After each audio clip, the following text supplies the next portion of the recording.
You're listening to the ADHD Support Talk radio podcast. ADHD Support Talk is brought to you by addclasses.com. Visit www.addclasses.com and sign up for free webinars and online events today. Hello, welcome back to ADHD Support Talk. I'm your co-host, Lynne Edris, and as a productivity coach, I help overwhelmed professionals reduce procrastination and improve time management so that they can get more done with less effort and have more time, energy, and even more money for what they love most.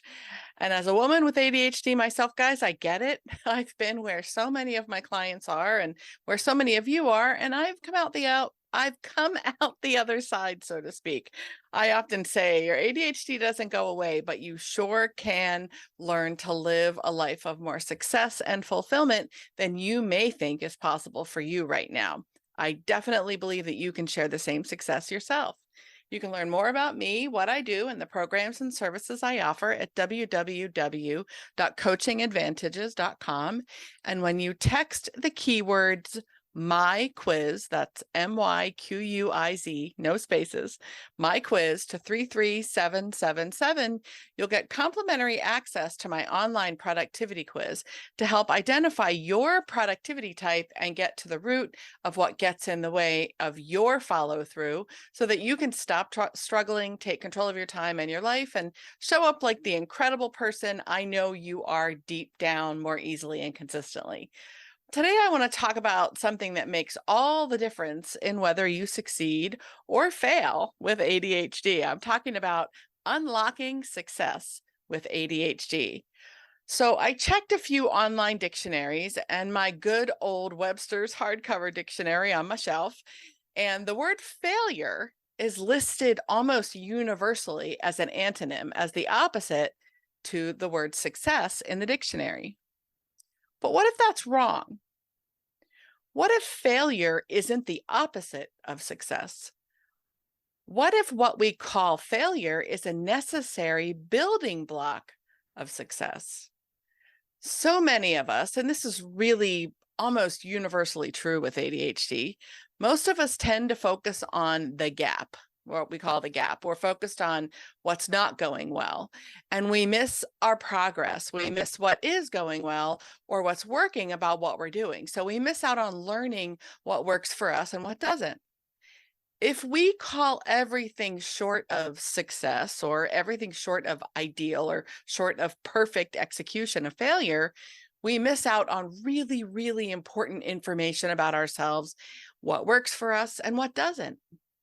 And guys, it's so important to understand that growth of any kind is never a straight line. Progress of any kind is never a straight line. Not the kind of results that you want, not the kind of change, not the kind of progress that results in any kind of lasting change you want anyway, right? Lasting change will always take sort of an imperfect path, right? Much of what makes it lasting is that we're reinforcing what works along the way and learning from what doesn't and adjusting accordingly.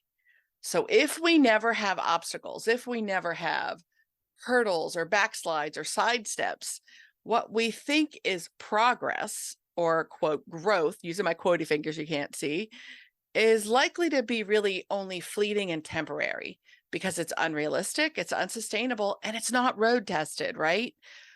So, for example, when I'm working with a client to help them develop a new habit or a new process or just a more effective way of doing just about anything, I often remind them that it's actually a good thing when what they're doing starts to fall apart or crumble.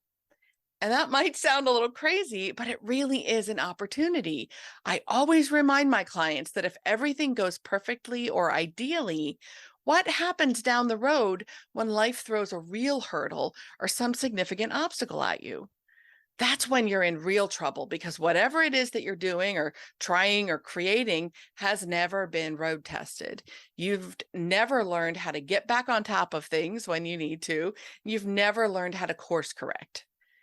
Those hurdles, those obstacles, those backslides, those side steps, all those things that road test and they solidify your progress and your change. So I want you to think about failure not as the opposite of success, but as the equivalent of learning. So failure equals learning.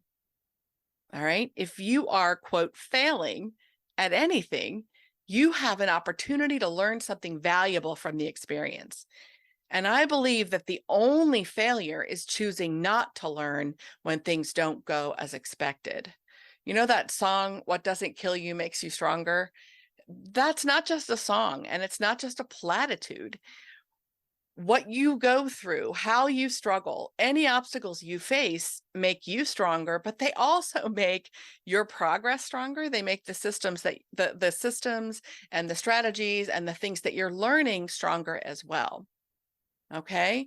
So again, the only failure is choosing not to learn when things don't go as expected.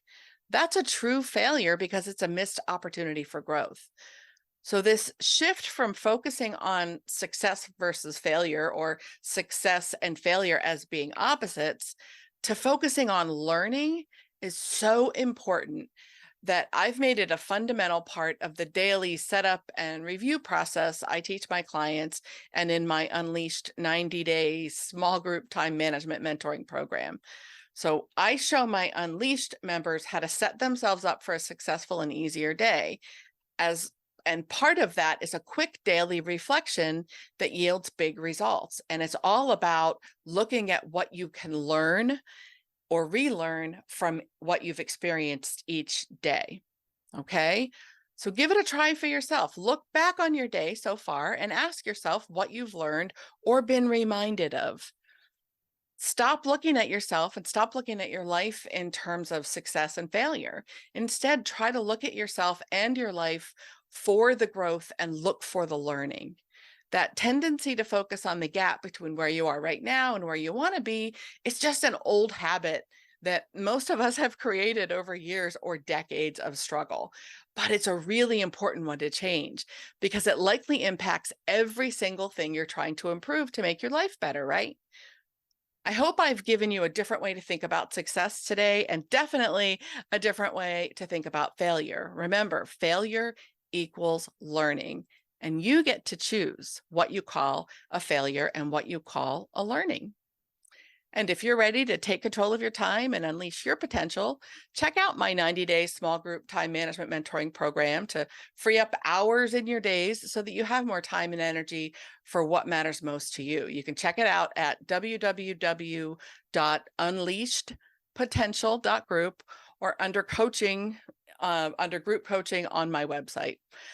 As always, I appreciate your attention. And again, I hope I've given you something to think about. Please join us in the ADHD Support Talk Facebook group to discuss this, share your thoughts, share your ideas, ask questions, make suggestions, and just connect with us. We'd love to have you join us.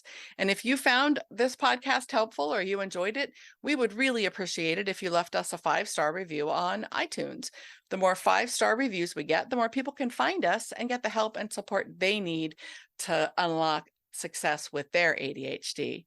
Thanks again. Again, I'm Lynne Edris. You can learn more about me at www.coachingadvantages.com, and I'll catch you next time on ADHD Support Talk.